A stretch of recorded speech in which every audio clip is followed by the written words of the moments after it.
Joining me now is Terrell County, Texas Sheriff Thaddeus Cleveland, also a retired border agent himself. Sheriff, it's good to see you. Thank you so much for being here. What about that? What are you seeing on the ground? Give us your reaction to the governor there and whether or not they are going to try to just get back in a motorcade and come back.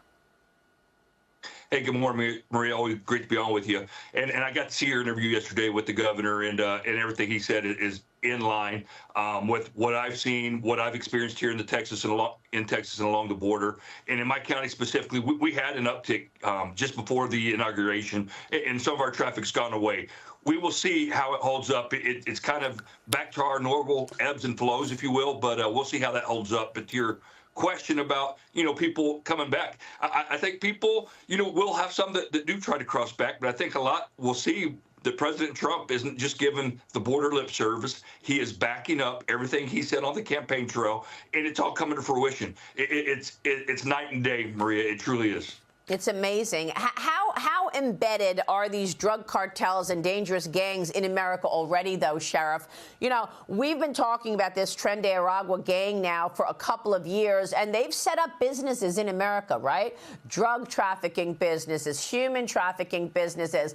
I was so happy to see that you all were able to send back some of these gang members who have been harassing Americans. But what about that question? How embedded are they already in America with businesses here and stash houses? They're in every large city. Their tentacles spread out all across the United States like a spider web. That way, their distribution of those illegal drugs, such as fentanyl, methamphetamines, that are killing millions of Americans, killing hundreds of thousands of Americans a year. And they're not just they're killing Americans. And before, we experienced something similar to this with the Mario boat lifts, which we've discussed before. And I've said it's going to take decades to clean up from this, but I'm having a different opinion. President Trump has removed all stops, and he is going after this hard with Tom Homan. Border Patrol's back on the line. They're seeing a decrease in traffic. ICE is going out, making arrests, working with state and locals too. You saw those lodge detainers. That's going to be key as well. Those illegal aliens that are already locked up, being able to get custody of them and then remove them from the country. Well, look, President Trump is a boss, and he is dealing on the executive level. Look what just happened with the president of Colombia. He totally caved to Trump.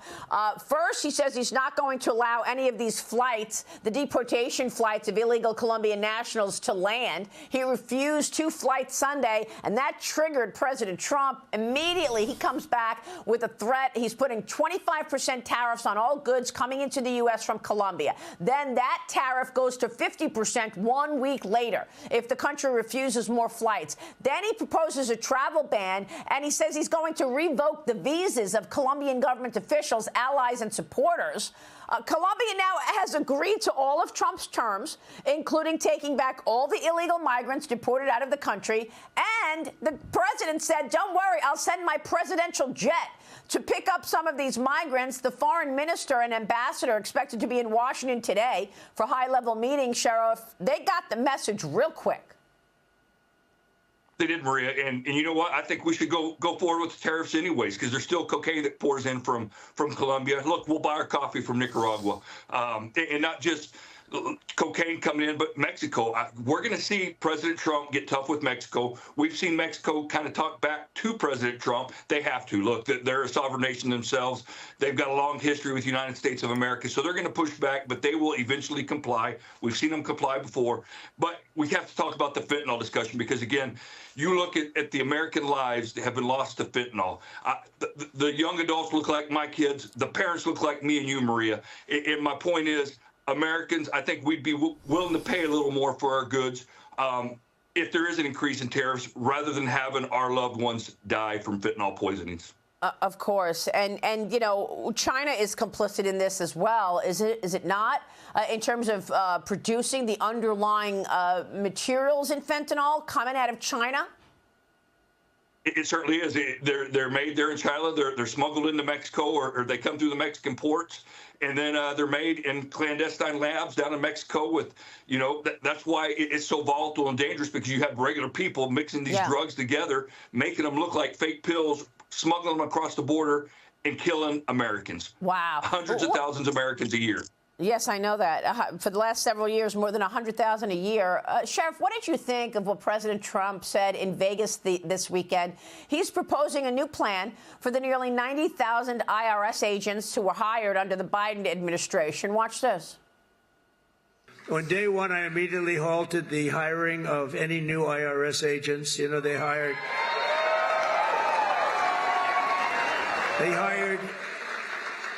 or tried to hire 88,000 new workers to go after you, and we're in the process of developing a plan to either terminate all of them or maybe we'll move them to the border. I think we're going to move them to the border. Well, they're allowed to carry guns. You know, they're so strong on guns, but these people are allowed to carry guns, so we'll probably move them to the border. You know, that's true. Remember, it was the Biden administration who enabled the IRS agents to carry a weapon. Sheriff, what do you think? I loved it. My reaction was just like yours just now. And look, you know, this is a shout out to my Border Patrol, and it's not any disrespect to other agencies, but you can't just put anybody in a green Border Patrol uniform and expect them to go out and do what Border Patrol agents do. It takes a lot of learning how to go out and follow footprints through the desert, deal with people, save lives. But you can put a Border Patrol agent and expect them to do anything anybody else can. But we've had a lot of support, and I genuinely mean that. With a lot of love to our Border Patrol agents, but, you know, bring those 80,000 bodies down, give them the Department of Homeland Security, let them make Border Patrol agents out of them, ICE agents. You know, what it does, it really shows President Trump's support for the United States Border Patrol, and we are appreciative of that. Well, that's right. I mean, I think he was saying it half facetiously, you know. I mean, what do IRS agents know about doing the job of a Border Patrol agent, of course? But you're right. If it means more bodies on the ground, maybe the Border Patrol will be happy. Look what the administration has done already, apparently locating 80,000 of those 300,000 migrant children that were lost by the Biden administration.